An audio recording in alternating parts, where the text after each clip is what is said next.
Mahigit sa 150 kabahayan sa Cebu City ang tinupok ng apoy sa magkahiwalay na sunog gabi noong Sabado. Sunog nag-iwan ng mahigit sa 10 milyong pisong danyos.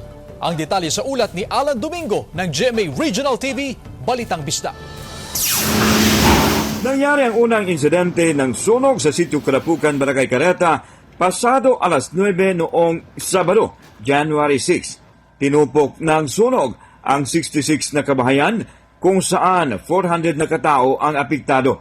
Ayon sa BFP, tinatayang nasa 4.5 million pesos ang iniwang danyos ng sunog na naapula sa loob ng isang oras.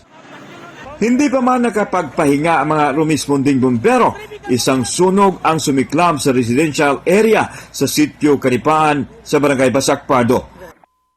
Ang pangalawang sunog ay nagsimula pasado alas 11 ng gabi at idiniklarang fire out mag-alas 4 kahapon ng madaling araw, January 7. Umaga ng linggo, bakas ang danyos na iniwan ng sunog sa 95 na kabahayan kung saan 420 individual ang apektado. Ayon sa BFP, tinatayang abot sa mahigit 5.2 million pesos ang iniwang danyos sa pangalawang sunog.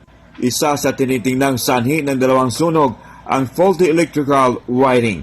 Mga challenges nato no gawas nga hagipot ang dalan gamay kay daan kuan pagyud kuwangan ta sa tubig source of water no mao na ato mga responders ilang gisaksyon tun lang nama to yung swimming pool sa wetland. Pansamantalang nanunuluyan sa evacuation centers ang mga nasunugan, habang ang ilang apektadong mga residente at piniling maglagay ng tent malapit sa kanilang nasunog na bahay para doon manuluyan. Mula sa GMA Regional TV Balitang Bisdak, Alan Domingo nagbabalita para sa GMA Integrated News.